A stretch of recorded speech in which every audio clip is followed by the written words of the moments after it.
Dia, pois a vida segue. E eu fico escutando o rádio, adoro o rádio, lendo jornais, fazendo pão, curtindo uma literatura, menos do que eu gostaria, mas ainda curtindo, desenhando, pintando, fazendo coisas fugindo do coronavírus. Mas o que eu quero só para marcar, e é importante nós irmos marcando as coisas. A oposição brasileira terminou. Simplesmente ela não existe. Esses dias eu estava lendo, ontem eu acho, que o PT iria abrir uma guerra judicial contra o Bolsonaro. E esquece que um dos elementos que terminou com a política, terminou entre aspas, foi a sua judicialização. Porque o palco da política nunca foi a toga do juiz. Mas há uns 20 anos é só o que se faz. Aquele Randolph, se alguém der um peido, ele entra com uma ação popular. É uma vergonha. Aliás, o PSOL também se notabilizou por isso, né? Eles participam das casas parlamentares, mas do ponto de vista da grande política, da disputa política programática, eles reduzem tudo a uma petição judicial. É um erro enorme. A judicialização da política não é um tema novo. E para quem gosta de estudar, sabe disso. O problema é que as consequências deste tipo de prática, que é uma prática política, são devastadoras, desastrosas. Agora, Bolsonaro indica o chefe da ABIN, um delegado da Polícia Federal, para assumir a superintendência da Polícia Federal e indica o seu chefe da Advocacia Geral da União para o Ministério da Justiça. Esse é o cara que ele diz que é um evangélico que não pode, até não mais poder, sei lá o quê. E que provavelmente será a indicação de Bolsonaro se ele sobreviver até lá, do ponto de vista político, claro. Será o cara que ele vai indicar para o Supremo Tribunal Federal para agradar estas hostes, eu prefiro dizer neopentecostais, porque falar evangélicos é misturar todo mundo e os evangélicos não são todos iguais. Existem os neopentecostais que são o problema, que são os caras com quem Bolsonaro se construiu, os Malafaia da vida, os Edir Macedo e tal. Mas o importante nesta quadra histórica gravíssima que o Brasil passa, onde estamos perdidos, onde não temos caminho, não temos capacidade de planejamento, este governo federal é incapaz de apresentar um horizonte de curto prazo para a sociedade brasileira.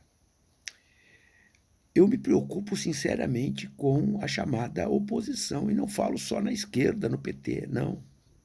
Pessoal, eu falo também na oposição liberal.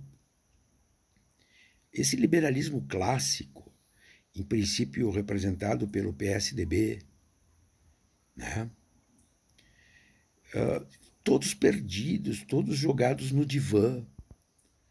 Na verdade, o que acontece é que os partidos políticos, as máquinas partidárias, porque não são partidos políticos, são máquinas eleitorais, eles, toda vez que não há eleição na parada, eles não têm o que dizer, eles se perdem.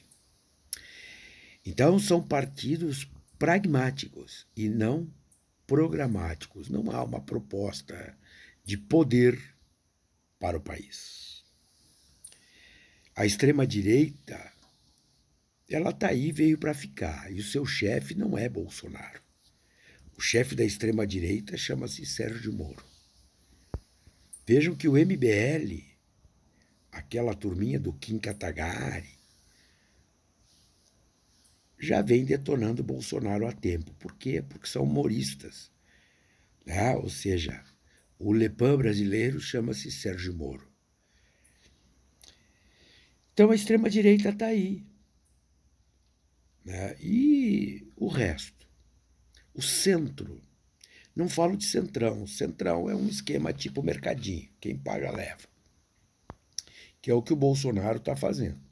Está começando a comprar a turma limpeza. A turma limpeza é Valdemar da Costa Neto, é Roberto Jefferson. É essa turminha da nova política. Tudo limpeza. E os idiotas tudo batendo palma para o Bolsonaro. O Bolsonaro está fazendo isso, está tentando garantir o seu terço no Congresso para evitar um impeachment ali na frente. A mídia brasileira continua sendo a mídia brasileira. E agora com problemas. Algumas com problemas financeiros, econômicos importantes, e outras com problemas de estratégia política. Uma hora cola num, outra hora cola no outro. A Globo é o exemplo disso, né? Então, o tempo é esse, é de ficar em casa e observando, observando. E torcer para que um mínimo de planejamento as autoridades possam oferecer para a sociedade, porque nós precisamos voltar para a vida. Claro, voltar para a vida vivos. Não adianta, sabe, acontecer o que está acontecendo em Manaus, né? São Paulo. Só não vê quem não quer ver. Mas esse é o Brasil atual. É um Brasil onde.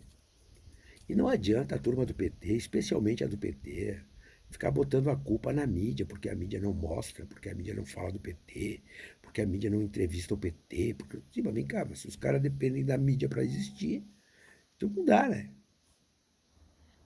Esse é o problema. Sobre o que fala o PT, que propostas faz o PT. E o PDT, e o PSOL, e o PCdoB. Saiam do divã, repensem, se reinventem. Não há saída daqui para frente. Ou os partidos políticos se reinventam e se constroem como alternativa de poder e falam com a sociedade e terminam com essa história do anti isso, do anti aquilo, quem não é Bolsonaro é comunista. Ou os partidos se organizam para dialogar com a sociedade, ou não tem saída. Mas está bem quem faz a política ativa que faça isso. Isso não me cabe. Só me cabe expressar opinião como um cidadão preocupado com o futuro. Né? E como eu não vivo uma ilha, não vivo para mim mesmo, eu me preocupo com o futuro da sociedade brasileira. Tem gente que diz o seguinte: o mundo vai mudar. Eu sou dessa linha, acho que o mundo vai mudar. Precisa mudar. Agora, tem muita gente séria que está dizendo que não. Que passar dessa bosta dessa pandemia, volta tudo ao normal. Não tem esse tal de novo normal. Volta tudo como era antes. Cada um na sua bolha, essa encheção de saco. As pessoas se recusam a escutar o outro, se recusam a melhorar suas opiniões. É o que virou. Aí esses dias eu publiquei um troço que não é exatamente o que eu penso, ao contrário, eu leio muito mais coisas de fora do que eu penso do que coisas que estão no meu campo de pensamento. Eu quero melhorar. Mas aí eu publiquei o troço e ele deu um pau. Como é que tu publica? Oh, vão tomar banho. As pessoas têm que enxergar fora da sua bolha. Mas é isso, enquanto a oposição, e falo da esquerda, da centro-esquerda, do centro, a oposição liberal, conservadora, continuar grudada no divã, Bolsonaro vai nadar de braçada. E para encerrar, eu quero dizer para vocês isso. O que concentra essa esquizofrenia da sociedade brasileira é a polêmica Moro-Bolsonaro. São dois mentirosos. Dois mentirosos. Está aí para quem quiser ver. Um mais oportunista que o outro. E num mundo de traíras, não tenho dúvida, quem paga o pato somos nós.